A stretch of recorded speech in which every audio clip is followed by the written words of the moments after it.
പെഹൽഗാം ഭീകരാക്രമണത്തിന്റെ പശ്ചാത്തലത്തിൽ UN security കൌൺസിലിന്റെ പ്രത്യേക യോഗം ഇന്ന് നടക്കും. പാകിസ്ഥാൻ ആവശ്യപ്പെട്ട പ്രകാരമാണ് യോഗം.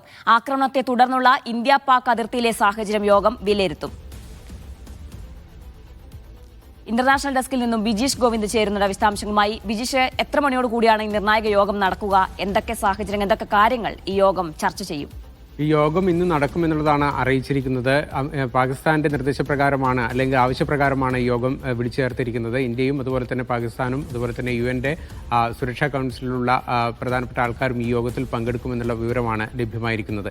ഈ പെഹൽഗാം ഭീകരാക്രമണത്തിൽ 26 പേർ കൊല്ലപ്പെട്ടതിന് പിന്നാലെ ഇന്ത്യയും പാകിസ്ഥാനും തമ്മിൽ നയതന്ത്രപരമായ കാര്യങ്ങളിൽ വലിയ തരത്തിലുള്ള അസ്വാരസ്യങ്ങൾ നിലനിൽക്കുന്നുണ്ട്. ഇന്ത്യ കടുത്ത നിലപാടെടുത്തു. സിന്ധു നദീജല കരാർ ഉൾപ്പെടെയുള്ളവയിൽ താൽക്കാലികമായി റദ്ദ് ചെയ്യുന്നതടക്കമുള്ള ഇന്ത്യൻ നടപടികൾ വന്നു. അതിന് പിന്നാലെ പാകിസ്ഥാനും ഈ വിഷയത്തിന്റെ അകത്ത് ചില നടപടികൾ കൈക്കൊണ്ടിട്ടുണ്ട്. വലിയ തോതിലുള്ള ഒരു ആശങ്ക അതിർത്തിയിൽ രൂപപ്പെട്ടു വരുന്നു. ഒപ്പം ഇന്ത്യയുടെ ഭാഗത്തുനിന്ന് ആക്രമണം ഉണ്ടാകുന്നുള്ള ഒരു ഭീതി പാകിസ്ഥാൻ പറയുകയൊക്കെ ചെയ്യുന്നുണ്ട്. ഈ ഒരു സാഹചര്യത്തിലാണ് പാകിസ്ഥാൻ ഇത് സംബന്ധിച്ചിട്ട് UN ഒരു പ്രത്യേക യോഗം വിളിച്ചു ചേർക്കണം, UN സെക്യൂരിറ്റി കൗൺസിൽ ഒരു പ്രത്യേക യോഗം വിളിക്കണം എന്നുള്ളൊരു ആവശ്യം ഉന്നയിച്ചത്.